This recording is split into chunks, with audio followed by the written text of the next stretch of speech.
set up their websites, I'm listening to Rainier Avenue Radio.world.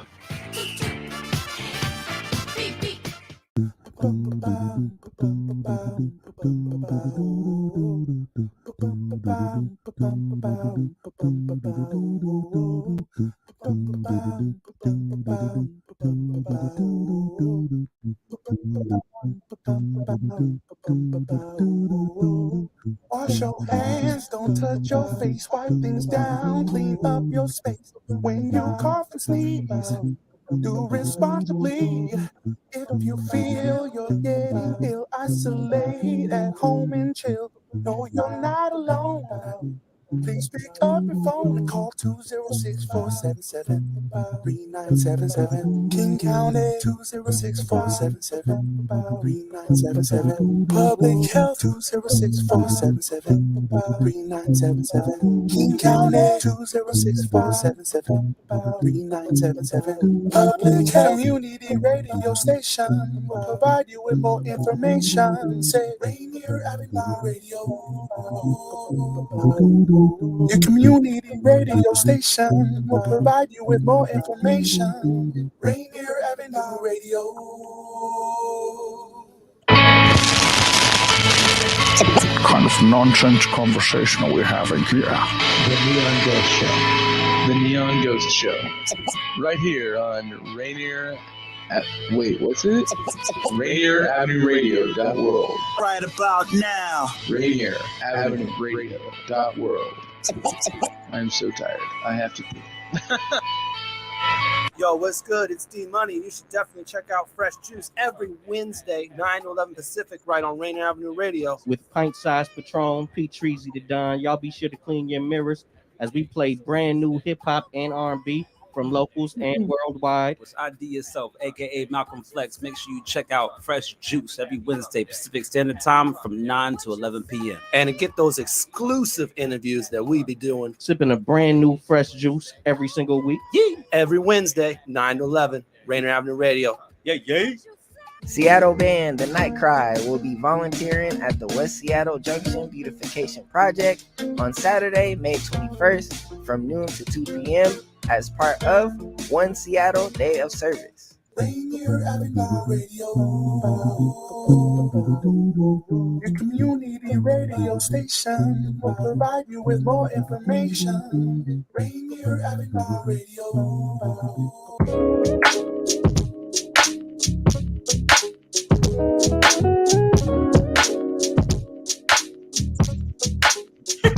Oh, what's up, everyone? Speaking of music that's a bop, our opening song is also a vibe. Welcome, everyone, to Clean Greens Living Live, broadcasting on Rainier Avenue Radio. It is your host, Queen Bree, and Robyn T. Hey, Robyn, how's it going today? Hi, Queen Bree. It's going great. Thank you. And hello to everyone and all of our listeners. Quick note today, in lieu of our land acknowledgement, we're asking you go to realrentduwamish.org and find out about supporting the Duwamish Nation or getting their nationhood recognized federally. So please go support. Happy to be here today. We have such a beautiful show. Announcements as usual. Let's get in. We do. We have such a beautiful show. I'm excited for our guests to come on really soon. But just a quick few announcements. And Robyn, can you help me with this? Because I can only remember so much sometimes. We have our grand opening June 25th. Come join us at Clean Greens Plaza. Oh, Robyn, remind me. I got two things to remind you of when we get off this show. I love it. We're just moment to moment. We got new updates all the time. All the time. But I can't share this with you guys just yet, but I will share it with Robyn. Mm-hmm. So grand opening June 25th from 11 a.m. to 3 p.m. Come join us for a free community barbecue. What? Say what? Free community barbecue and free produce giveaway. So please come join us at Clean Greens Plaza at 116 21st Avenue. I always want to give it a street, but there's no street name. 116 21st Avenue. We are in the parking lot of New Hope Baptist Church. We will have fun games. We'll have a chef demoing and sampling out our salads and our greens. We'll have games for kids, so much, you guys. Please come join us. Our kids program is in full effect. I'm so excited about that. We had our very first day last week and it was a success. And our Clean Greens youth program is growing, growing, growing. We still have a few slots left. So if you guys want to email us or contact us on www.cleangreensfarmmarket.com and reach out to us if you want to be a part of the kids program. I feel like I'm killing it right now, but Robyn, go ahead. You want to step in with the CSA? For sure, killing it. So, of course, if you would like to support Clean Greens Farm and Market and everything we do here, which is give away free food and vegetables and have a thriving youth program, you can support by becoming a member and get a weekly share of our produce. You can also donate if you're not local. You can get on our website and just donate, buy a share for somebody else. That is also starting in the end of June. So it's coming right up. We still have some spots available, but they do sell out. So please get on board, get signed up.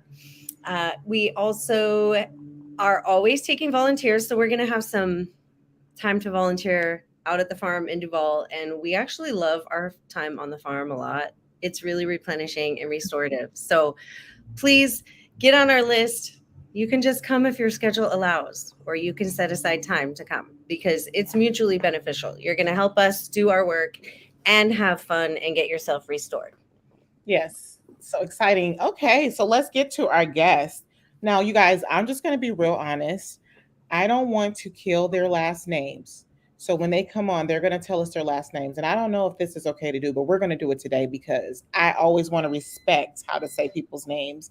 But I'm so excited to have our friends here with Tilt Alliance. We have Nancy here, who is the Youth and Families Program Coordinator. And we have Suze, who is the Farm and Youth Employment Manager. And they work at the Rainier Urban Farm and Wetlands. I am super excited to have met them. I'm super excited to have, we're going to be using their books to teach our kids about farming and growing produce. So we are so honored and happy that they scheduled time to come and talk with us. So everyone, welcome Suze and Nancy. And while we're welcoming them, I'm going to read their bios. Oh, look at these beautiful faces. Hi. So Suze, a farm and youth employment manager. She focuses on farming, wetland restorations, and personal and professional development. She also manages food production at Rainier Beach, Urban Farm and Wetlands, and distributes produce to the community through our CSA, Pay What You Can Farm Stand, You Pick Garden, the East African Senior Program. I'll be trying to sound very professional, you guys, but obviously it's not working. Okay, please forgive me. The East African Senior Meal Program and donations to local community organizations. Suze has grown food alongside community members in Rainier Beach for several years, and she has a passionate about supporting young people of color in leadership roles. Nancy coordinates the children's program at Rainier. I'm just going to stop this right now. Rainier Beach Urban Farm. Hey, Nancy. We have trouble saying too. Look, I was having a really good day. And you know, every time you have a good day, something has to put this in your damper. I'm not going to store this in my memory bank. The shorthand for it, I think it sounds kind of funny, but it's called RBUF Dub because Rainier Beach Urban Farm and Wetlands is a mouthful. Yes, RBUF Dub. Okay, that's what we say. Well, welcome, ladies. Thank you for sitting through that painful introduction I tried to do. I apologize wholeheartedly. But welcome, guys. We just wanted to bring you guys on our show and just talk about all the cool things that you guys are doing out at RBUF Dub. Ooh, you nailed that. Thank you for having us. I nailed it. Yeah.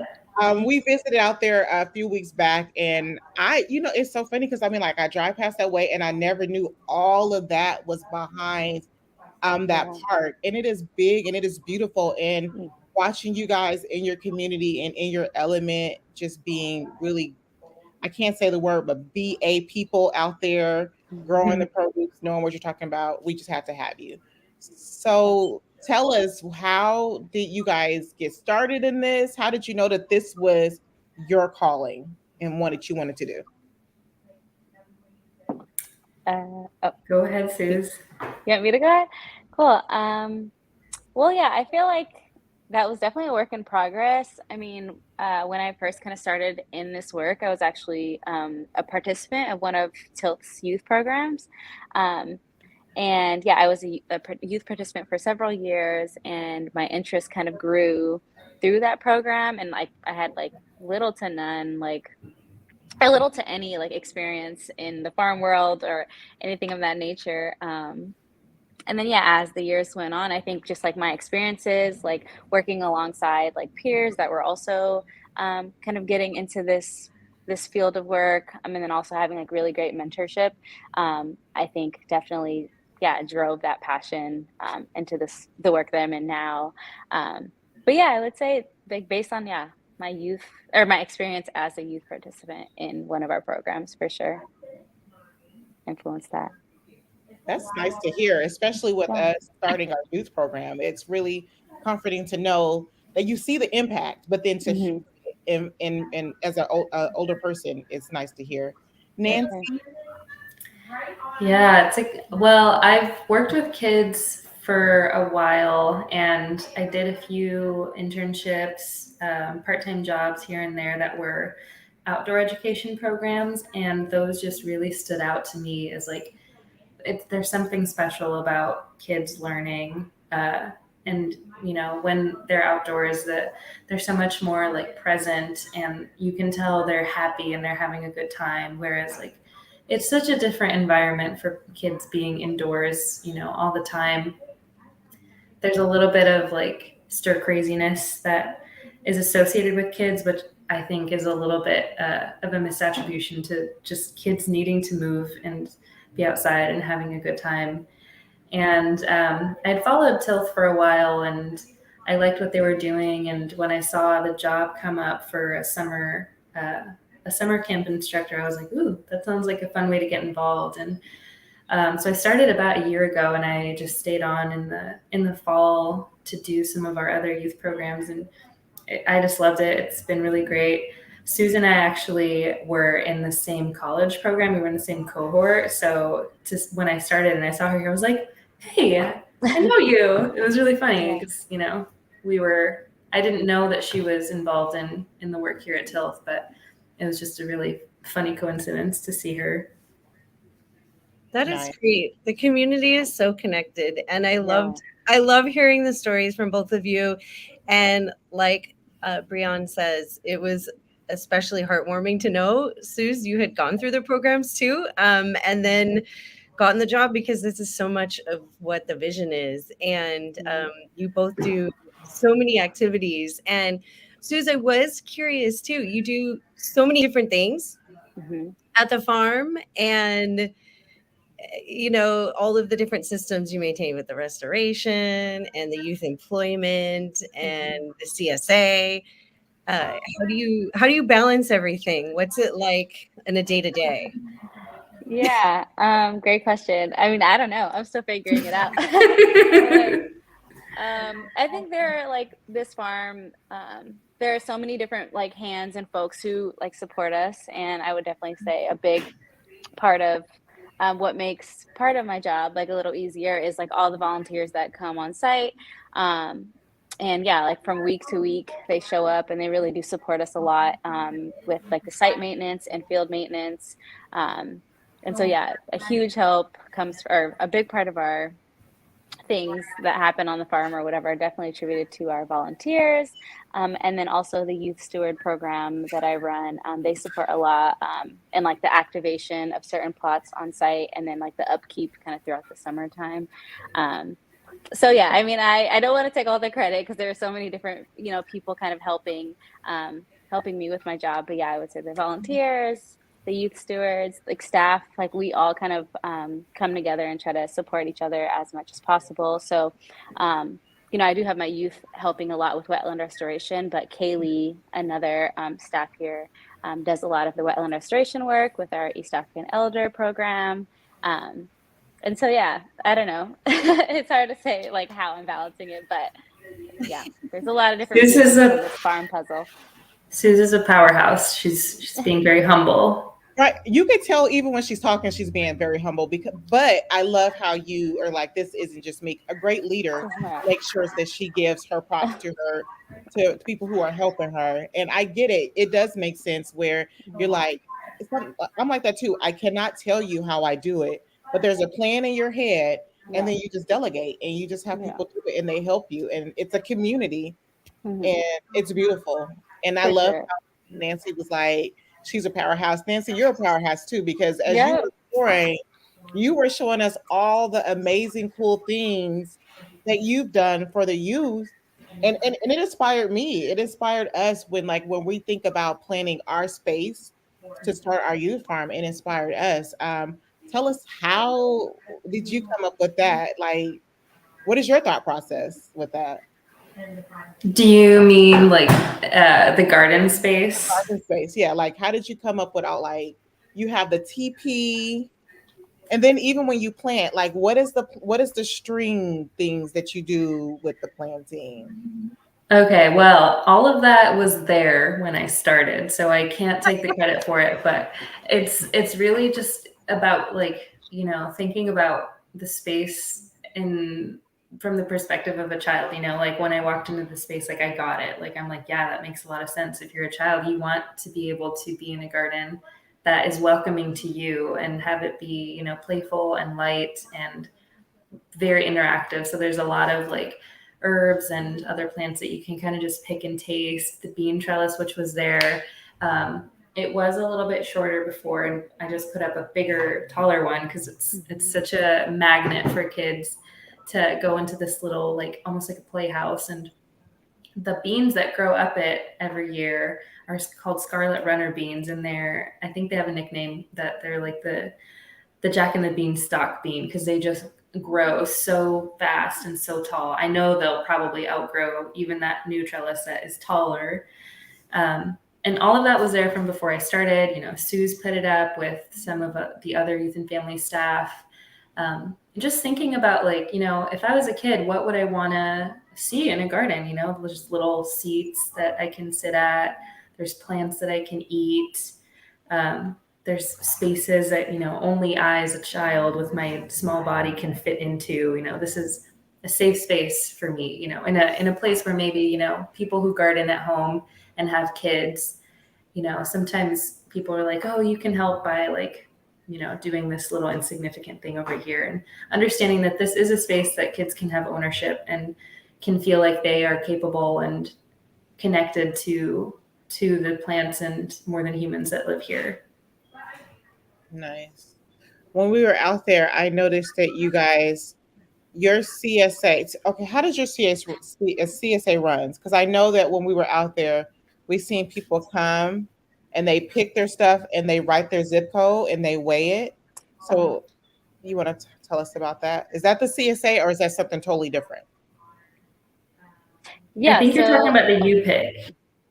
Go ahead. That's all you, Suze.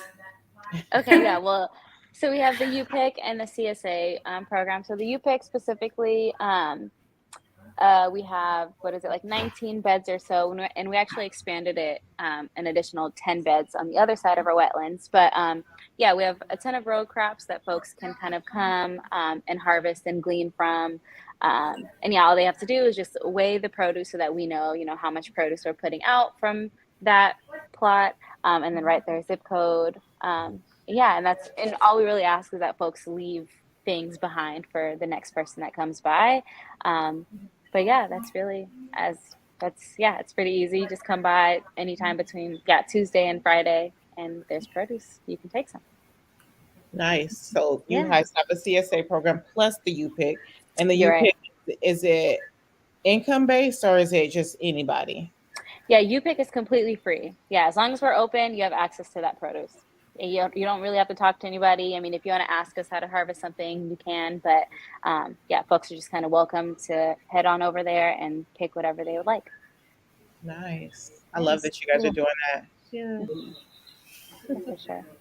Yeah, and then seeing just this, last year, it was harvested a ton. I think we grew almost 900 pounds of food just from those 19 beds. And and so that's kind of what encouraged us to expand the UPIC an extra 10 beds. So we'll see, if that, how folks, end up harvesting all that. That's good to know it was really well received and well utilized. That's a lot of food that people get to come get. That's so fun.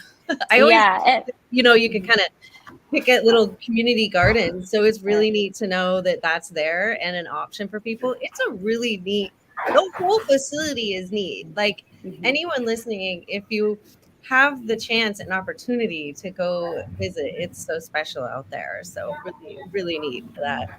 Really quick before we move to the next question, if you're just tuning in, you're tuning in to Clean Greens Living Live, broadcasted on Rainier Avenue Radio with your hosts Queen Bree and Robyn T, and our special guests Suze and Nancy from Rainier Beach Urban Farm Wetlands.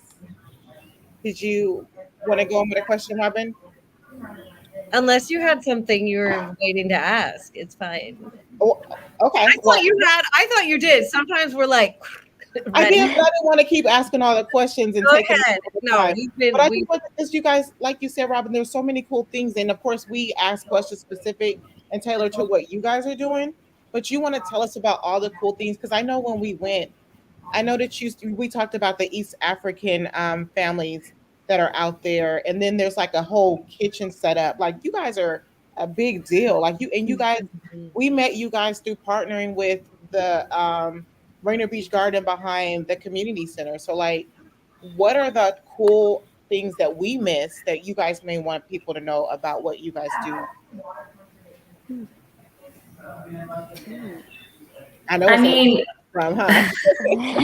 Something that I feel like we have trouble with is getting people out here just to visit, because we're so tucked away, like you said earlier. But we are a Seattle City Park, and even though our hours are a little bit more limited, we're completely open to the public. We have that UPIC, which, in the summer produces a lot of food, but it also has stuff around the year, whether it's like garlic. Right now, there's some radishes that Sue's planted a month and a half ago, and they're huge. And like, it's just getting people out and visiting. And, this is a totally like free, beautiful green space that people can come bring their kids to, bring their dogs, their families, just be and enjoy it. It's a really special place. What I'm gonna do is because I was already planning on doing this, but because I killed you guys' bios, I want to put you guys' stuff up on our Instagram and invite people to come visit you guys and talk. And I'm gonna put your bios up and tell them what you guys got going on, because it is really cool. And like you said, you guys are tucked away, but it's in a good spot though. And people should come out there and visit and see all the cool things you guys, because you guys got fruit out there, you got vegetables out there, you got youth farm. Tilt has books out there. Do you guys, I know you guys didn't write the books, but can you guys tell us a little bit about the books? No? Okay. I can talk a little bit about the Maritime Northwest Garden Guide, which I think every employee of Tilt gets one when they start. At least I did. But it's a really, really amazing, super easy to follow book. It's a guide for anybody who wants to get started gardening in this climate. It goes month by month. So if you're picking up gardening, any time of the year, you can flip to what time of year it is and see right now I could be planting lettuce, even though it's getting colder, or, right now is about the time I should be thinking about planting bare root bushes or shrubs in my garden. And it's just a very approachable way to pick up gardening, and it's available on our online marketplace. We just set up our new website, which has a bunch of different products, including that book, as well as it's a little bit older, Your Farm in the City, which is much more in depth. I haven't gone through that one as much as I have the Maritime Northwest Garden Guide, but it's got a lot of different elements about urban farming, like chickens. And like I said, don't know much about that one, but they're amazing. They're super helpful. I flipped through that one, and from what I've seen, I just thought it was really cool, especially when we talk about working with the children. it not only gave, because I've looked at a few different farm books, it gave like a good amount of information with pictures and made it so fun. And I just was so impressed with like, I know you, and they didn't write the books, guys. They are a whole community of people there that are doing so many different great things on this wetland, and I'm just really impressed. Yeah, we have a newsletter. You can sign up for it on our website. There's a newsletter for TILF, and there's one specifically for our Buff Dub. You can see the events that are coming up. There's links to register for volunteering. Our farm stand, which happens in the summer on Thursdays, is about to start back up on June 16th. 16th, yeah.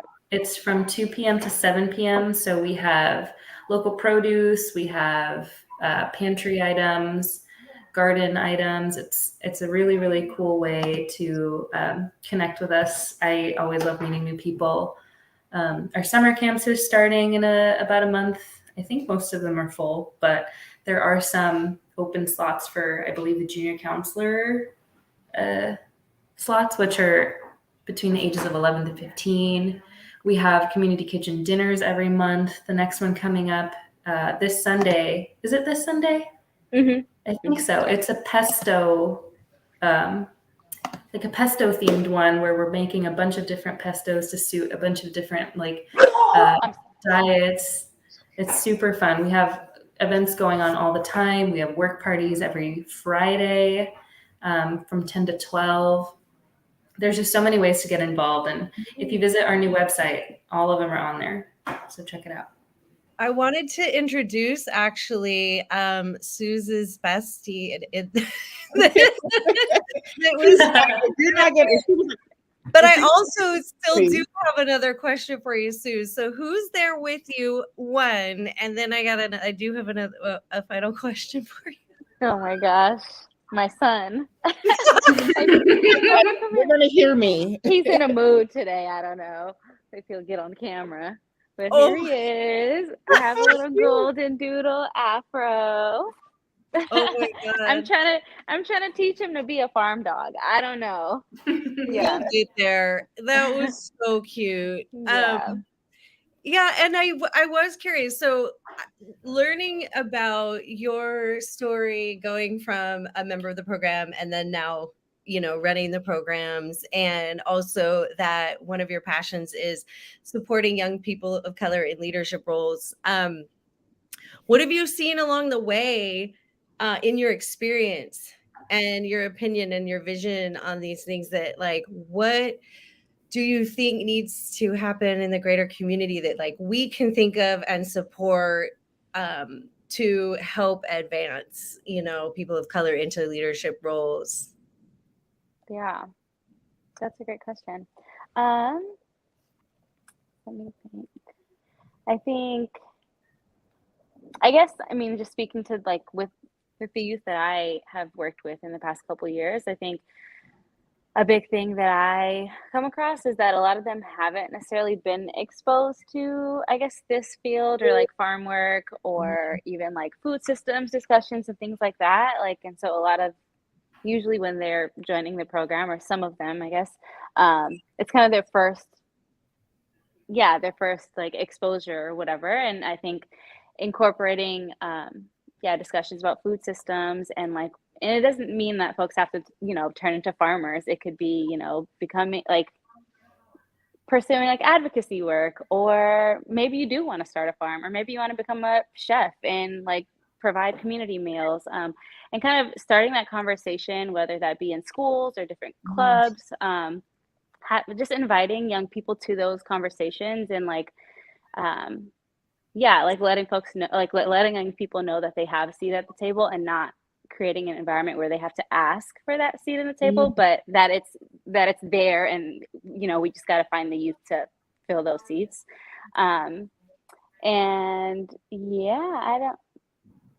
don't know if I That's beautiful. That's very clear. Inviting people, starting the conversations, and what you both are doing, and even our youth program. And thank you for helping us learn. Is hopefully pushing that. But I wanted your expert answer on that. Thank you. Okay, ladies, we are rounding out to the end. And out of all the work we talked about, what you're doing, I want to know, what do you guys do for self-care? Because that's important. We talk about farming, we talk about eating healthy, Yeah. and we're out here doing the work, but we got to remember to take care of ourselves. So do you guys have something you guys do that relaxes you? Or if not, maybe it's time to start to think and plant For that in. sure. Yeah. Yeah. I mean, I think that's something I'm still working on incorporating into my day-to-day schedule. But when I do find some extra time, I love to like, yeah, go on like super long walks with my dog or my partner. And yeah, just get to be in. I mean, I feel like it's funny because I'm like already like out in nature and in green space all the time. But yeah, separating that from work is also nice. So yeah, that's what I currently do. Just take a good little walk. All right. I really enjoy making things and learning about different ways of like crafting, and I've been getting into using natural materials to do all that. So like natural dyeing, weaving, all of that is like super interesting to me, and it's been really great to have a little bit more access to a space like the farm where there are like so many different things that I can learn from, and all of these plants and animals that have knowledge to share with me. It's just been so special to be outdoors. And even though I'm working, sometimes I step out and I just go on a little walk here or at home, and just seeing the world and seeing the life and everything in balance with each other is really heartwarming. Okay, guys. Well, it's time. Thank you for joining us. Hopefully, it's not the last time. We'll definitely be visiting and talking to you more. Thank you for joining us and telling us a little bit more about your urban wetland farms. Up next is Traffic Jam. Bye, guys. Bye. Thank you. Thanks for having us.